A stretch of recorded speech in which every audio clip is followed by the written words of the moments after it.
என்னங்க, பொழுது விடிஞ்சா மிஷின் முன்னாடி தான் கிடக்குறீங்க.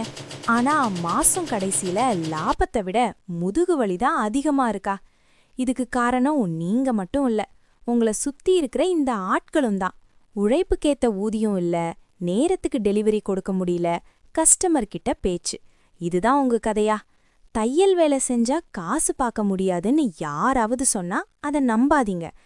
ஏன்னா உங்க வீட்ல இருக்கிற அந்த மிஷின் வெறும் இரும்பில்ல, அது ஒரு மணி மேக்கிங் மிஷின். நம்ம சுமதி அக்கா தட்டு தடுமாறி இன்னைக்கு எப்படி ஒரு ஹோம் ப்ரெனர் ஆனாங்கன்னு தெரியுமா? ஆர்டர் எடுக்க தெரியாம முழிச்ச காலம் போய் இப்போ ஸ்லாட் ஃபுல், அடுத்த வாரம் வாங்கன்னு கெத்தா சொல்ற அளவுக்கு சுமதி அக்கா வளர்ந்த அந்த 5 ரகசியங்கள் இதோ. ஸ்கிப் பண்ணாம பாருங்க.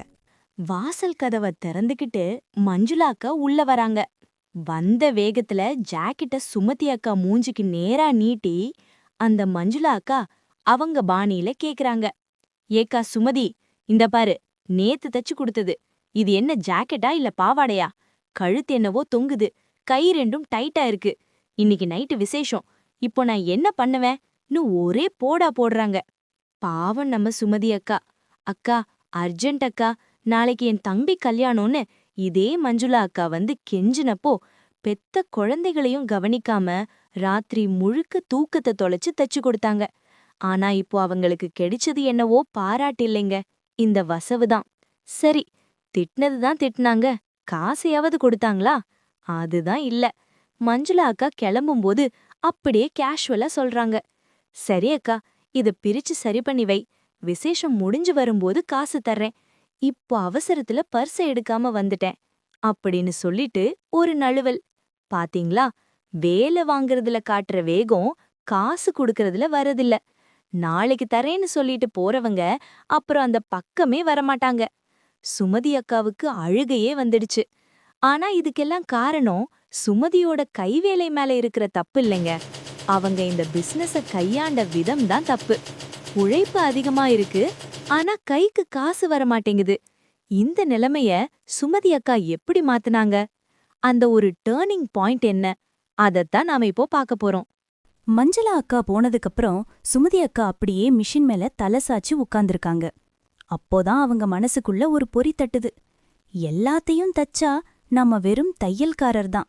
ஆனா எதையாவது ஒண்ணுல கில்லியா இருந்தா மட்டும்தான் நாம ஒரு டிசைனர் ஆக முடியும்னு அவங்களுக்குள்ளே சொல்லிக்கிறாங்க. சுமதி இப்போ பழையபடி வர்ற எல்லாத்தையும் தைக்கிறதில்ல. அவங்க கவனம் இப்போ முழுசா பெர்ஃபெக்ட் ஃபிட்டிங் மற்றும் ட்ரெண்டி ஸ்லீவ் டிசைன்ஸ் மேல திரும்புது. இன்ஸ்டாகிராம்ல இப்போ எதெல்லாம் ட்ரெண்டிங்ல இருக்கு, பிரின்சஸ் ஸ்லீவ் எப்படி தைக்கணும்னு புதுசு புதுசா கத்துக்கிட்டாங்க.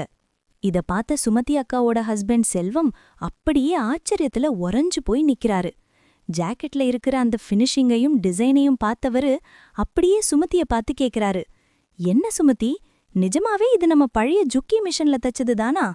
பாக்குறதுக்கு அப்படியே பெரிய புட்டிக் ஷாப்ல ஆர்டர் கொடுத்து வாங்கின டிசைனர் பிளவுஸ் மாதிரியே இருக்கே. இதுக்கு இவ்வளவு அழகான லுக் வரும்னு நான் எதிர்பார்க்கவே இல்ல அப்படின்னு அப்படியே சொக்கி போய் நிக்கிறாரு. உண்மை அதுதாங்க, நம்ம சுமதி அக்கா இப்போ வெறும் ஜாக்கெட் தைக்கிற சாதாரண தையல்காரர் இல்ல, கஸ்டமரோட ரசனைய தெரிஞ்சு வச்சிருக்கிற ஒரு பிளவுஸ் ஸ்பெஷலிஸ்ட்.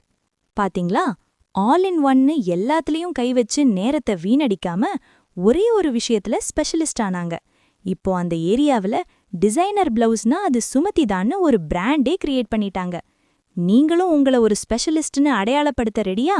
நீங்க சூப்பரா தெப்பீங்கன்னு உங்க வீட்டுக்காரர் செல்வத்துக்கும் பக்கத்து வீட்டு மஞ்சுளா அக்காவுக்கும் தெரிஞ்சா மட்டும் போதாதுங்க, இந்த ஊருக்கே தெரியணும். நம்ம சுமதி அக்கா இப்போ வெறும் போட்டோ மட்டும் எடுக்கிறதில்ல. ஏ சுமதி, கொஞ்சம் அந்த ஜாக்கெட்டை நேராவை, அப்படியே ஒரு டிரான்சிஷன் ரீல எடுத்துடலாம்னு செல்வம் இப்போ அவங்களுக்கு கேமராமேனாவே மாறிட்டாரு. பாருங்களேன், வெட்டாத துணி, அடுத்த செகண்ட்ல அழகான ஜாக்கெட், பின்னணியில ஒரு சூப்பரான ட்ரெண்டிங் மியூசிக். அவ்வளதாங்க, சுமதி அக்கா இதை இன்ஸ்டாகிராம்லயும் வாட்ஸ்அப் ஸ்டேட்டஸ்லயும் போட அதை பார்த்தே சுத்துப்பட்டுல இருக்கிற 10 பேர் புதுசா ஆர்டர் கொடுக்க ஆரம்பிச்சுட்டாங்க. ஏங்க செல்வம், அந்த டிசைன் சூப்பரா இருக்கு, எனக்கும் அதே மாதிரி ஒன்னு தைச்சு தர சொல்லுங்கன்னு இப்போ செல்வத்துக்கே ஃபோன் வர ஆரம்பிச்சிடுச்சு. அது மட்டும் இல்லைங்க, இப்போ சுமதி அக்கா ஒரு கில்லாடி பிசினஸ் உமன். ஒரு போர்ட்ல ஜிபே நம்பரை எழுதி மிஷன் பக்கத்திலேயே மாட்டிட்டாங்க. மஞ்சுளா அக்கா மாதிரி வந்துட்டு ஐயோ சில்லறை இல்லையே நாளைக்கு தரேன்னு சொல்ற கதையே இப்போ அங்க கிடையாது. அக்கா, சில்ற இல்லனா என்ன, ஸ்கேன் பண்ணி விடுங்க அக்கான்னு இப்போ செல்வம் தான் முன்னாடி வந்து நிக்கிறாரு. டெக்னாலஜிய பயன்படுத்த ஆரம்பிச்சதுதான் சுமதி அக்காவோட இந்த அசுர வளர்ச்சிக்கு காரணம். நீங்களும் உங்க போனை வெறும் சமையல் வீடியோ பார்க்க மட்டும் பயன்படுத்தாம உங்க பிசினஸ வளர்க்க பயன்படுத்துங்க. முன்னெல்லாம் சுமதி அக்காவுக்கு ஒரு பெரிய கவலை இருந்துச்சு. வீட்டு வேலைய பார்க்கவா இல்ல தையல் வேலைய பார்க்கவா, நேரமே பத்தலையேன்னு புலம்புவாங்க. ஆனா இப்போ அப்படி இல்லங்க. செல்வம் குழந்தைங்களுக்கு ஸ்கூல் வேன் வந்ததும் டாட்டா காட்டிட்டு வாசல்ல நிக்க நம்ம சுமதி அக்கா தான் ஆபீஸ்க்குள்ள நுழையறாங்க. ஆமாங்க, அந்த தையல் மிஷின் இருக்கிற மூல தான் இப்போ அவங்களோட லேட்டஸ்ட் ஆபீஸ். சுமதி அக்கா இப்போ ஒரு ரகசியத்தை பின்பற்றாங்க. அதுதான் பேட்ச் ஒர்க். அதாவது காலையில 10 மணி முதல் 12 மணி வரைக்கும் கத்திரிக்கோள் மட்டும்தான் கையில இருக்கும். அத்தனை ஜாக்கெட்டுகளையும் ஒரே அடியா வெட்டி முடிச்சிடுவாங்க. மதியம் சாப்பிட்டு முடிச்சதும் தையல் மிஷின் சத்தம் மட்டும்தான் கேட்கும். செல்வம் மத்தவங்க கிட்ட பெருமையா சொல்லிக்கிறாரு, சுமதி இப்போ சீரியல் பாக்குறத விட ஸ்லீவ் டிசைன் பண்றதுல தான் குறியா இருக்கா அப்படின்னு. முக்கியமான விஷயம், அந்த அனாவசியமான ஃபோன் கால்களையும் மதியம் வர்ற சீரியல்களையும் சுமதி அக்கா கட் பண்ணிட்டாங்க. இந்த 3 மணி நேரம் எனக்கு ரொம்ப முக்கியம். இந்த நேரத்துல நான் ஒரு டிசைனர்னு அவங்களுக்குள்ளே ஒரு டைம் டேபிள் போட்டுட்டாங்க. இதனால வேலை சீக்கிரம் முடியுது, ஜாக்கெட்டும் சரியான நேரத்துக்கு டெலிவரி ஆகுது. தையல் வேலைன்றது ஒரு கலைங்க. அதுக்கு அமைதி வேணும். நேரத்தை நீங்க நிர்வகிக்க ஆரம்பிச்சா உங்க வருமானம் தானா உயரும். சுமதி அக்கா அதை சரியா செஞ்சாங்க. நீங்க எப்போ உங்க போனை சைலண்ட்ல போட போறீங்க? ஒரு கஸ்டமர் உங்ககிட்ட ஒரு வாட்டி வந்துட்டு திரும்ப திரும்ப உங்ககிட்டயே வரணுமா? அதுக்கு தையல் மட்டும் நல்லா இருந்தா போதாதுங்க. நீங்க கொடுக்கற அந்த அன்பு கலந்த பேக்கிங் தான் முக்கியம். நம்ம சுமதி அக்கா இப்ப பழைய மாதிரி நியூஸ் பேப்பர்ல சுத்தியோ இல்ல மளிகை கடை கவர்லயோ துணிய கொடுக்கறதில்ல. பாருங்களேன், ஒரு அழகான பேப்பர் பேக், அதுல லேசா ஒரு வாசனை ஸ்ப்ரே. அது மட்டும் இல்லாம ஜாக்கெட் தச்சதுல மீதி இருந்த அதே துணியில ஒரு குட்டி ஹேர் பேண்ட் தச்சு அத ஒரு ஃப்ரீ கிஃப்டா உருள வைக்கிறாங்க. இத பார்த்த செல்வம் அப்படியே அசந்து போய் கேக்குறாரு, என்ன சுமதி, ஜாக்கெட்டுக்கு மேட்சா ஒரு ஹேர் பேண்டா? இதுக்கு காசு வாங்க மாட்டியா அப்படின்னு கேக்குறாரு. சுமதி அக்கா சிரிச்சுக்கிட்டே சொல்றாங்க, இல்லைங்க, இந்த ஒரு சின்ன அன்பு தான் அந்த கஸ்டமரை நம்ம கிட்ட நிரந்தரமா தங்க வைக்கும்.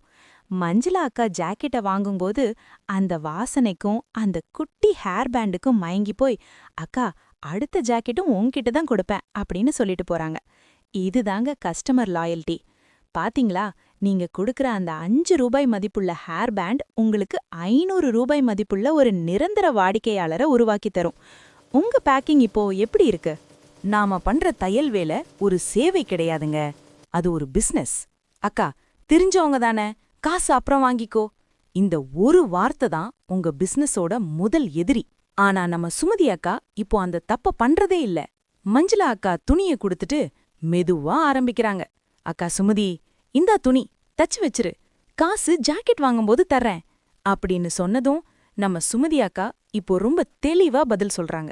இல்ல மஞ்சுளா அக்கா, அட்வான்ஸ் 50% கொடுத்தா மட்டும்தான் இப்போ ஆர்டர் எடுக்க முடியும். ஏன்னா நூலுக்கும் லைனிங் துணிக்கும் நான் முன்னாடியே காசு போட வேண்டியிருக்கு அப்படின்னு பட்டுன்னு சொல்லிட்டாங்க. இத பார்த்த செல்வம் அப்படியே அசந்து போய் நிக்கிறாரு. பரவாயில்லையே சுமதி, இப்போதெல்லாம் கணக்கு வழக்குல ரொம்ப புலியா இருக்கிறியே அப்படின்னு கேக்குறாரு. அதுதாங்க நிஜம்.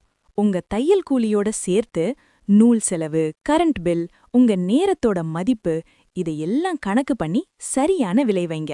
கம்மியா கூலி வாங்கிட்டு ராத்திரி பகலா தச்சு உடம்ப கெடுத்துக்கிறத விட தரமா தச்சு சரியான லாபம் எடுக்கிறது தான் உண்மையான புத்திசாலித்தனம். இன்னைக்கு சுமதி அக்கா ஒரு நாளைக்கு எத்தனை ஆர்டர் எடுக்கணும், அதுல எவ்வளவு லாபம் நிக்கணும்னு ரொம்ப தெளிவா இருக்கிறாங்க.